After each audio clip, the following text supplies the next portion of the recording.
એક વખત એક કૂતરા અને ગધેડા વચ્ચે શરત લાગી કે શહેરના એક ચોકે જે સૌથી પહેલા દોડીને પહોંચી જશે એ એરિયામાં રાજ કરશે. દોડ શરૂ થઈ. કૂતરો ખુશ હતો.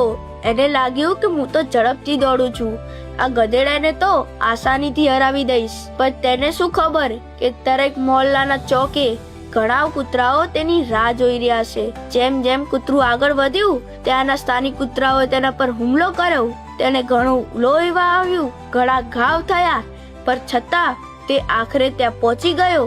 અને ત્યાં પહોંચીને જોયું તો ગધેડો સપ્તાહના સિંહાસન પર બેસી રાજ કરી રહ્યો હતો. હતાશ ને ઘાયલ કૂતરો બોલ્યો, કાશ મારી જ જાતિના કૂતરાઓએ મને અટકાવ્યો ના હોત તો આજે હું રાજા બનીને તેમનું જ ભલું કરત. મિત્રો, જિંદગીમાં આપણા લોકો આપણને જીતવા નથી દેતા. તમારો આ વિડીયો વિશે શું કહેવું છે? કમેન્ટ કરજો. અને વિડીયો ગમ્યો હોય તો લાઈક કરજો અને શેર પણ.